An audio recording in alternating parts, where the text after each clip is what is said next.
عن أنس بن مالك رضي الله عنه عن النبي صلى الله عليه وسلم قال ثلاث من كن فيه وجد حلاوة الإيمان আল্লাহ রসুল সাল্লাল্লাহু আলাইহি ওয়াসাল্লামের সাহাবী হযরত আনাস ইবনে মালিক রাদিয়াল্লাহু তাআলা আনহুর বর্ণনা। তিনি সরদার দু আলম নবী সাল্লাল্লাহু আলাইহি ওয়াসাল্লাম থেকে হাদিস বর্ণনা করেন। তিনি বলেছেন, সালাসুন মান কুন্না ওয়াজাদা সালাসুন মান কুন্না ফিহি ওয়াজাদা হালাওয়াতাল ঈমান। যার মধ্যে তিনটা গুণ পাওয়া যাবে সে ঈমানের সুমিষ্ট স্বাদ অনুভব করবে। কয়টা গুণ? যার মধ্যে তিনটা গুণ পাওয়া যাবে সে ঈমানের সুমিষ্ট স্বাদ অনুভব করবে। কে বলেছেন?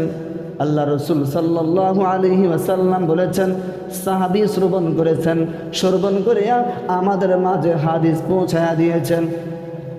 এক নম্বর গুণ, আইয়াকুন আল্লাহ ওয়া রাসূলুহু আহাব্বা ইলাইহি মিম্মা সাওয়াহুমা। এক নম্বর কার মহাব্বত? আল্লাহ এবং আল্লাহর রসুলের মহাব্বত অন্তরের মধ্যে সবচাইতে বেশি ঢুকাইতে হবে। আমি আমার বাবাকে মহাব্বত করি, আমি আমার মাকে মহাব্বত করি, আমি আমার পরিবারকে মহাব্বত করি, তবে মহাব্বতের সীমানা যদি আল্লাহ এবং আল্লাহর রসুল পারা যায়, আল্লাহ রসুল সাল্লাল্লাহু আলাইহি ওয়াসাল্লাম বলেন, ওই সমস্ত উম্মতেরা, ওই সমস্ত বান্দারা ঈমানের স্বাদ অনুভব করতে পারবে না। এক নম্বর গুণ হলো কি? দুনিয়ার মধ্যে সব কিছুর চাইতে আল্লাহ এবং আল্লাহ রসুলকে সবচাইতে বেশি মহাব্বত করতে হবে। দুই নম্বর গুণ, ওয়া ইউহিব্বাল মারআ লা ইউহিব্বুহু ইল্লা লিল্লাহ। যে বান্দা একমাত্র আল্লাহ তাআলার সন্তুষ্টির জন্য অন্য কোনো বান্দাকে ভালোবাসবে, সেও ঈমানের মজা পাবে। হাদিসের মাধ্যমে আমরা জানতে পারলাম ঈমানের মজা। দুই নম্বর যে গুণটা, ওই গুণটা হলো আমি কাউকে ভালোবাসবো, কাউকে মহাব্বত করব। ভালোবাসাটা কার জন্য হতে হবে? একমাত্র আল্লাহর জন্য।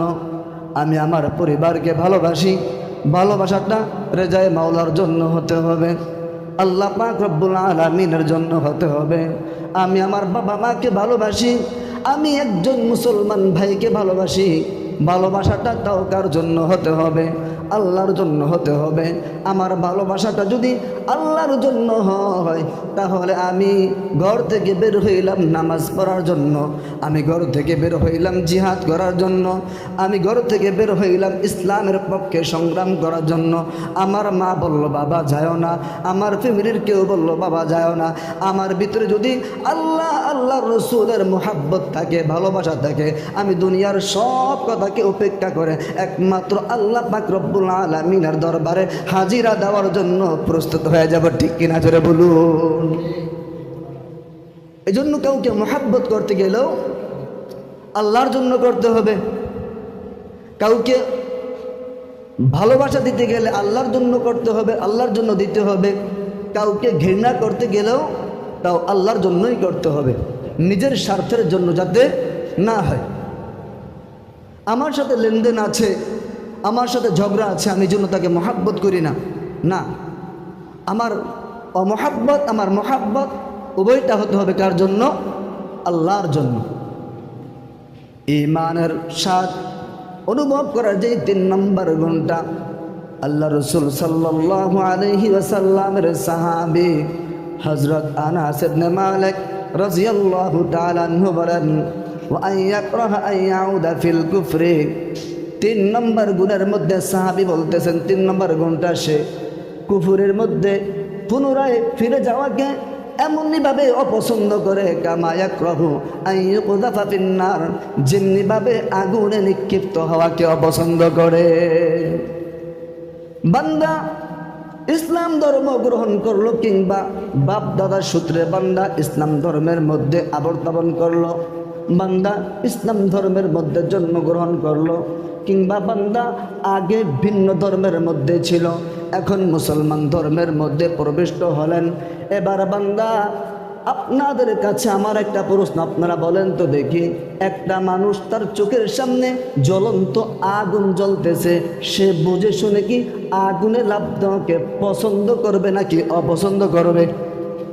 সবাই বলেন পছন্দ করবে না অপছন্দ করবে? আগুনে ঝাঁপ দেওয়া কেউ এটা পছন্দ মনে করে না। কেউ যার মধ্যে বিবেক আছে, যার মধ্যে সামান্য পরিমাণ বিবেক নামক বস্তু আছে, সে জেনে শুনে কখন আগুনের মধ্যে ঝাঁপ দেওয়াকে পছন্দ করবে না, বরং এটাকে অপছন্দ করবে। আল্লাহ রসুল সাল্লাল্লাহু আলাইহি ওয়াসাল্লাম বলেন, যে বান্দা ইসলাম ধর্ম গ্রহণ করলো, সে যেমনি করে আগুনের মধ্যে ঝাঁপ দেওয়াকে, আগুনে নিক্ষিপ্ত হওয়াকে অপছন্দ করে, যাতে করে সে ইসলাম থেকে ভিন্ন ধর্মের দিকে আকৃষ্ট হতে যাতে করে এই পরিমাণ অপছন্দ করে। আমি ইসলাম ধর্ম গ্রহণ করলাম, করার পর এখন আমার মনের চাহিদা, মনের ধারণা, ইসলাম ধর্ম মনে হয় কষ্ট, ইসলাম ধর্ম মনে হয় কষ্ট, ভিন্ন ধর্মের মধ্যে মনে হয় শান্তি। না, এটা মনে করা যাবে না, এটাকে আমার অপছন্দ করতে হবে না। ওখানে আগুন, ওখানে কি আগুন, ওখানে ঝাঁপ দিলে আমি ওই ধর্মের মধ্যে ঝাঁপ দিলে আমার আগুনের মধ্যে ঝাঁপ দিতে হবে। কেমন আগুন? এই আগুন দুনিয়ার কোনো সাধারণ আগুন নয়, এটা মারাত্মক আগুন। কেউ যদি ইসলাম ছেড়ে যদি অন্য ধর্মের মধ্যে ঝাঁপ দেয়, অন্য ধর্মের মধ্যে প্রবিষ্ট হয়, তাহলে তার স্থান কোথায় হবে? জাহান্নাম। তার স্থান কোথায় হবে? জাহান্নাম। এজন্য ইসলাম ধর্ম পেয়ে আমার সন্তুষ্ট থাকতে হবে। ইসলাম ধর্মের মধ্যে আমি এসে আমি যদি এই তিনটা গুণ আমার দেহের মধ্যে ফিট করতে পারি, এই তিনটা গুণ যদি আমি অর্জন করতে পারি, তাহলে কেবলমাত্র আমি ঈমানের মজা পাব। এবার আসেন, আল্লাহ রসুল সাল্লাল্লাহু আলাইহি ওয়াসাল্লামের আরেকটি হাদিসের মাধ্যমে আমরা জানতে পারব মুসলমানদের সম্পর্কে। এক নম্বর শর্ত হলো ঈমানের মজা পেতে হলে মুসলমান হতে হবে। দুই নম্বর শর্ত হলো মুমিন হতে হবে। আল্লাহর সাহায্য পেতে হলে এক নম্বর শর্ত হলো মুসলমান হওয়া। এই সাহায্য বলছি উভয়ের ক্ষেত্রে, কাফেররাও পায় মুসলমানরাও পায়, তবে কাফেরের সাহায্যটা হলো অস্থায়ী আর মুসলমান ইমানদারের সাহায্য হলো স্থায়ী। এই সাহায্য পেতে হলে এক নম্বর গুণ হলো মুসলমানের গুণ অর্জন করতে হবে, দুই নম্বর গুণ হলো মুমিনের গুণ অর্জন করতে হবে। এবার আসেন মুসলমানদের গুণাগুণ সম্পর্কে। আল্লাহ রসুল সাল্লাল্লাহু আলাইহি ওয়াসাল্লামের সাহাবী, তাও হযরত আনাস ইবনে মালিক রাদিয়াল্লাহু তাআলা আনহু, ইমাম বুখারী রাহিমাহুল্লাহ বুখারীর মধ্যে হাদিস এনেছেন। عن أنس بن مالك رضي الله عنه قال قال رسول الله صلى الله عليه وسلم من صلى صلاتنا واستقبل قبلتنا وأكل ذبيحتنا فذلك المسلم। আল্লাহ রসুল সাল্লাল্লাহু আলাইহি ওয়াসাল্লামের সাহাবী হযরত আনাস ইবনে মালিক রাদিয়াল্লাহু তাআলা আনহুর বর্ণনা, তিনি বলেন, মান সাল্লা সালাতানা, যে ব্যক্তি, যে বান্দা আমাদের নামাজের মতো নামাজ পড়ে, আমাদের নামাজের মতো নামাজ পড়ে, আমরা যেমন করে ফজরের নামাজ পড়ি, জোহরের নামাজ পড়ি, আসরের নামাজ পড়ি, মাগরিবের নামাজ পড়ি, ইশারের নামাজ পড়ি, ঠিক অনুরূপভাবে আমাদের নামাজের মতো নামাজ পড়ে। ওয়াস্তাকবালা কিবলাতানা, এবং আমাদের কিবলাকে কিবলা বলে মানে, আমাদের কিবলাকে কিবলা বলে মানে। এখানে এই কথাটা কেন বলা হয়েছে? রাসূলুল্লাহ সাল্লাল্লাহু আলাইহি ওয়াসাল্লামের যুগে বহু বেঈমান ছিল, বহু ইহুদি ছিল, খ্রিস্টান ছিল, যারা মক্কাকে কেবলা বলে তারা মানতে পারতো না। তারা কেবলা মক্কাকে না মানে তারা বাইতুল মাকদাস, যেটাকে আল আকসা বলা হয়, যেটাকে আল আকসা বলা হয়, যেটা ফিলিস্তিনে আছে, ওইটাকে তারা কেবলা মানত। রাসূলুল্লাহ সাল্লাল্লাহু আলাইহি ওয়াসাল্লাম জানা দিলেন, ওয়াস্তাকবালা কিবলাতানা, যারা আমাদের কিবলাকে কেবলা বলে মানবে একমাত্র তারাই হবে মুসলমান, অন্যথায় তারা মুসলমান হতে পারবে না। এখন যদি আমরা বলি, আমাদের মধ্যে কেউ যদি বলে, স্পষ্ট জানা যায় আমাদের মধ্যে কেউ যদি বলে আমরা মক্কাকে বাইতুল্লাহকে কেবলা মানি না, আল্লাহ রসুল সাল্লাল্লাহু আলাইহি ওয়াসাল্লাম জানিয়ে দিলেন, যারা এই কথা বলবে, যারা এমনটি বলবে, তারাও মুসলমানের মধ্যে থাকবে না। 3 নম্বর রাসূলুল্লাহ সাল্লাল্লাহু আলাইহি ওয়াসাল্লাম বলেন, ওয়া আকালা যাবিহাতিনা, এবং আমাদের যে জবাইকৃত প্রাণী আছে ভক্ষণ করবে। কি করবে? ভক্ষণ করবে। ওয়া আকালা যাবিহাতানা, এবং যেই বান্দা আমাদের জবাইকৃত প্রাণী ভক্ষণ করে, আমাদের জবাইকৃত বস্তু ভক্ষণ করে, ফাযালিকাল মুসলিম, তারাই হবে মুসলমান। এখন আমাদের কথা হলো, আমরা যে প্রাণী জবাই করি এটা আমরা মুসলমানরা ভক্ষণ করি, কিন্তু ধর্ম তো অনেক ধর্ম আছে, যারা এমন কিছু পৃথিবীর মধ্যে ধর্ম আছে যারা আমাদের জবাইকৃত প্রাণী তারা ভক্ষণ করে না। যেমন গরু। ইন্ডিয়ার মধ্যে যারা বসবাস করেন, যে সমস্ত হিন্দুরা আছেন, জাতীয় হিন্দু, তারা কি করেন? গরু জবাই করাকে, গরুর গোশত খাওয়াকে তারা কি করেন? অপছন্দ করেন। তারা মুসলমানের মধ্যে নাই। ওয়াকানা হাক্কান আলাইনা নাসরুল মুমিনিন, যে সাহায্যের কথা বলা হয়েছে এই সাহায্যের মধ্যেও তারা অন্তর্ভুক্ত নাই। তারা দুনিয়ার জমিনে তাদের সামান্য দুনিয়াবি যেই ভালো কর্ম আছে, এই কর্মের কারণে তারা দুনিয়ার মধ্যে সামান্য সাহায্য পাবে আল্লাহ পাক রব্বুল আলামিনের কাছ থেকে। তাদেরকে সাহায্য করে কে? দুনিয়াওয়ালা নাকি আল্লাহ? হিন্দুদেরকেও আল্লাহ সাহায্য করে, যারা কি কয় বেদুইন তাদেরকেও আল্লাহ সাহায্য করে, যারা ভিন্ন ধর্মে তাদেরকেও আল্লাহ সাহায্য করে, মুসলিমদেরকেও কে সাহায্য করে? আল্লাহ সাহায্য করে। তবে ভিন্ন ধর্মের সাহায্যটা স্থায়ী না, আমাদের সাহায্যটা কি? স্থায়ী।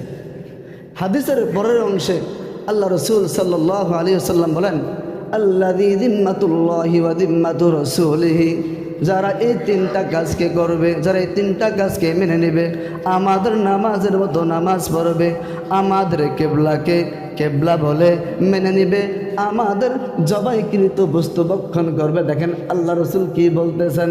আল্লাহ রসুল বলতেছেন, ওই সমস্ত বান্দার জন্য, ওই সমস্ত বান্দার ব্যাপারে আল্লাহ এবং আল্লাহ রসুল নিজে জিম্মাদারি নিয়ে গিয়েছেন। তার দায়িত্ব কার কাছে? আল্লাহ এবং আল্লাহ রসুল কাছে। বলছি না, ওয়াকানা হাক্কান আলাইনা নাসরুল মুমিনিন, মুমিনদের সাহায্য কার উপর? একমাত্র আল্লাহ তাআলার উপর। তাই হাদিসের মাধ্যমে আমরা জানতে পারলাম যে বান্দা মুসলমানের রং অর্জন করবে, মুসলমানের গুণ অর্জন করবে, এবং এই 3টা কাজ যে বান্দার মধ্যে থাকবে তার জিম্মাদারি কে নিয়েছেন? আল্লাহ নিয়েছেন। এরপর অংশে বলতেছেন, ফালা তুগফিরুল্লাহ ফি যিম্মাতিহি, যে দায়িত্ব আল্লাহ এবং আল্লাহ রসুল নিয়েছেন, এই দায়িত্বের ব্যাপারে তোমরা বিশ্বাসঘাতকতা করো না। এই দায়িত্বের ব্যাপারে তোমরা 2 নম্বরই করো না। আল্লাহ যে দায়িত্ব নিয়েছেন, তোমরা এই দায়িত্বের মধ্যে প্রবিষ্ট হও, তথা তোমরা মুসলমানের গুণ অর্জন করো, তোমরা মুমিনের গুণ অর্জন করো। আল্লাহ পাক রব্বুল আলামিন তোমাদের যে জিম্মা নিয়েছেন, জিম্মার দায়িত্বের এই দায়িত্বের উত্তর হলো একটাই, কাল কিয়ামতের ময়দানে তোমরা যত মুসিবতের মধ্যে পড়বা, যত বিপদের মধ্যে পড়বা, আল্লাহ এবং আল্লাহ রসুল নিজ জিম্মায় নিজ দায়িত্বে তোমাদেরকে জান্নাতের মেহমান বানিয়ে দেবে। সুবহানাল্লাহ। আল্লাহ পাক রব্বুল আলামিন যে পরিমাণ আলোচনা করলাম, আমাদের সবাইকে আমল করার তৌফিক দান করুন। وبعد فأعوذ بالله من الشيطان الرجيم. بسم الله الرحمن الرحيم. وكان حقا علينا نصر المؤمنين. عن أنس بن مالك رضي الله عنه عن النبي صلى الله عليه وسلم: ثلاث من كن فيه وجد حلاوة الإيمان: أن يكون الله ورسوله أحب إليه مما سواهما وأن يحب المرء لا يحبه إلا لله وأن يكره أن يعود في الكفر كما يكره أن يقذف في النار إن الله وملائكته يصلون على النبي يا أيها الذين آمنوا صلوا عليه وسلموا تسليما محبة رشاد درود إبراهيم পড়ি اللهم صل على محمد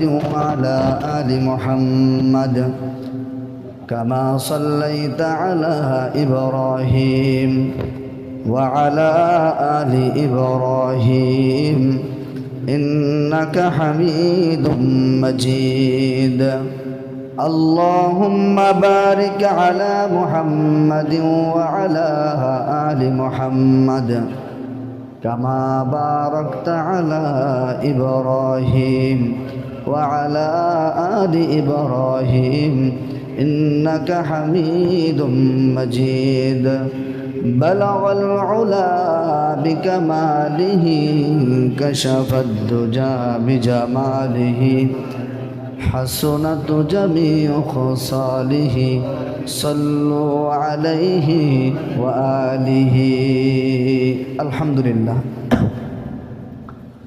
আল্লাহ রব্বুল আলামিনের দরবারে লক্ষ কোটি শুকরিয়া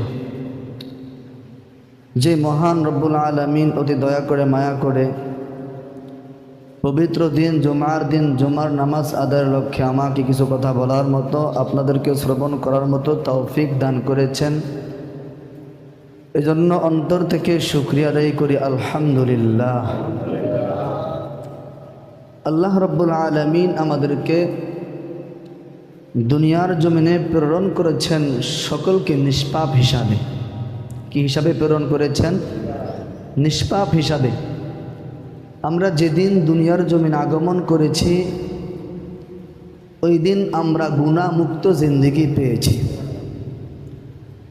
কিন্তু আমাদের ধর্মের কারণে আমাদের গুরু আমাদের অভিভাবকদের কারণে আমরা আস্তে আস্তে বড় হইতেছিলাম আর আমরা বিভিন্ন পেশার মধ্যে লিপ্ত হইতেছিলাম আমাদের হিসাব নিকাশ কিন্তু জন্মের পরেই শুরু হয় নাই যখন আমরা আস্তে আস্তে বড় হয়েছি আমাদের বুঝ হয়েছে দুনিয়া সম্পর্কে আমাদের ধারণা হয়েছে তখন আল্লাহ পাক রব্বুল আলামিন আমাদেরকে হিসাব নিকাশের একটা দ্বার প্রান্তে দাঁড় করিয়েছেন তো আমরা জানতে পারলাম যে দুনিয়ার জমিনে আমরা নিষ্পাপ হিসাবে আমরা আগমন করেছি এজন্যই রাসূলুল্লাহ সাল্লাল্লাহু আলাইহি ওয়াসাল্লাম বলেন দুনিয়ার মধ্যে একজন মানুষ খারাপ হওয়ার পিছনে একজন মানুষ নষ্ট হওয়ার পিছনে সবচাইতে বড় দায় হলো অভিভাবক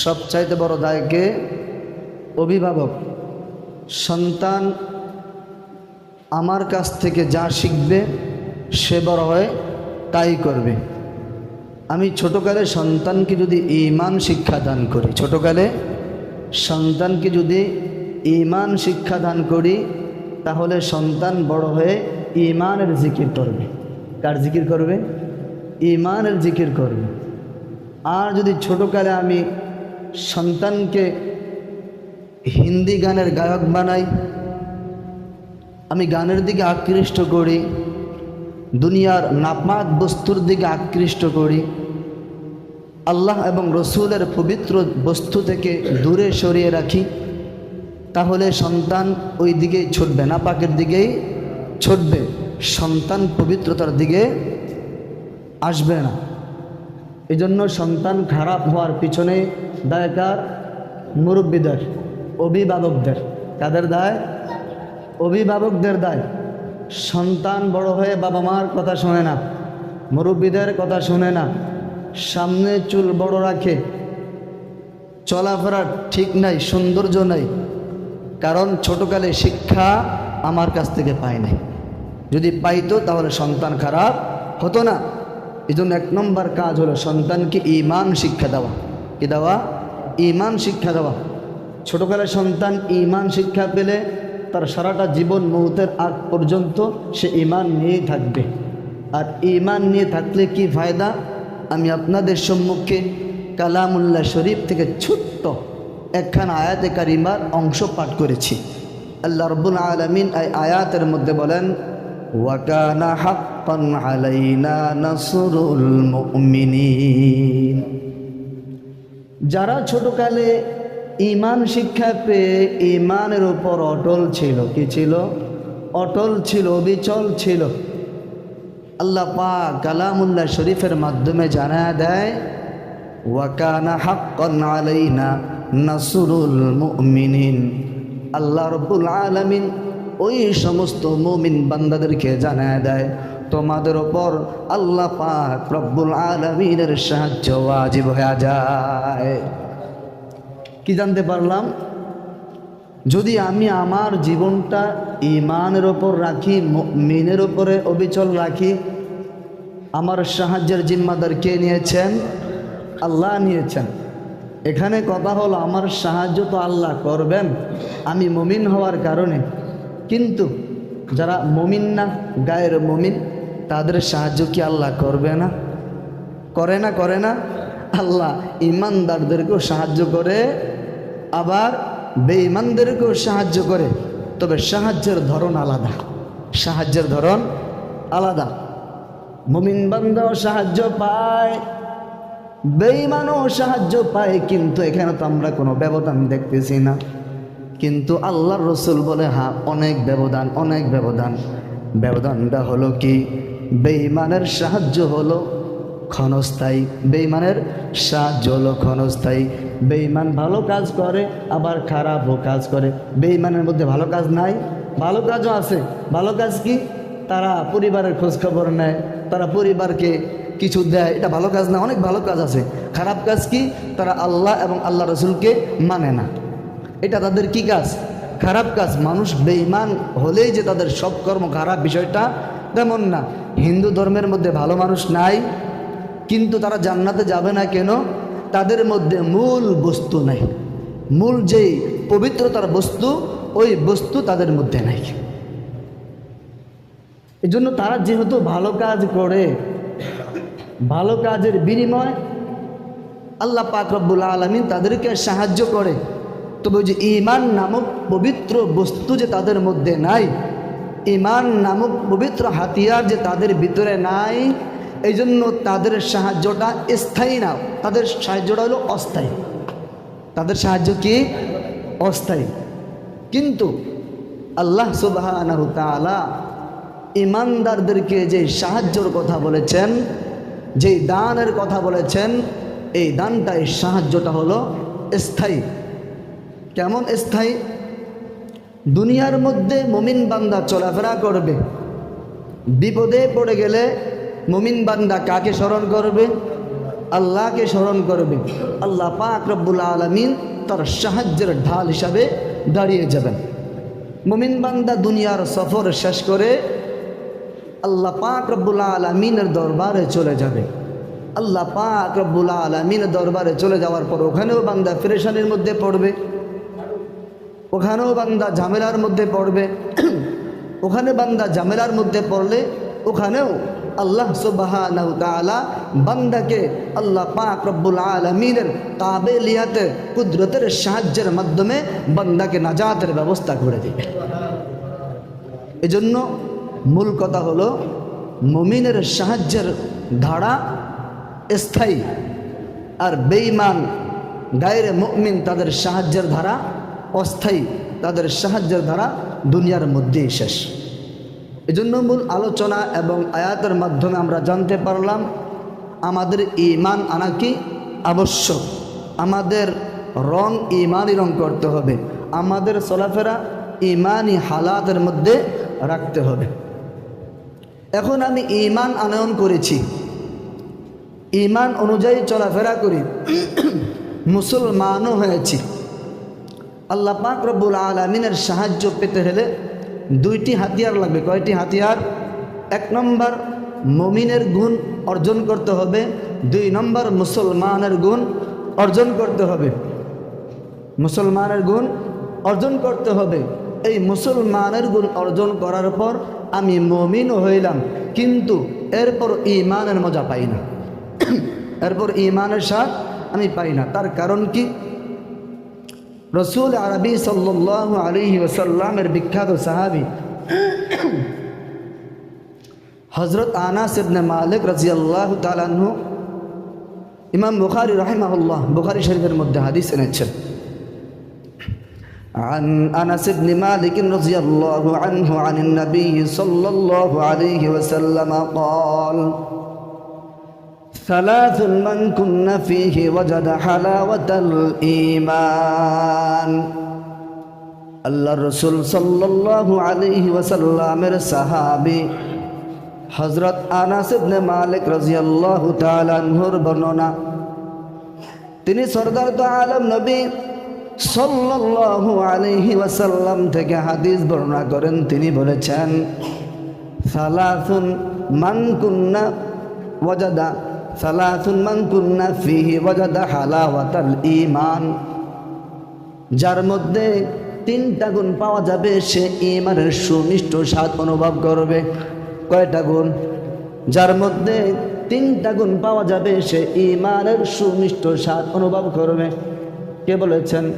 আল্লাহ রসুল সাল্লাল্লাহু আলাইহি ওয়াসাল্লাম বলেছেন। সাহাবী শ্রবণ করেছেন, শ্রবণ করিয়া আমাদের মাঝে হাদিস পৌঁছায়া দিয়েছেন।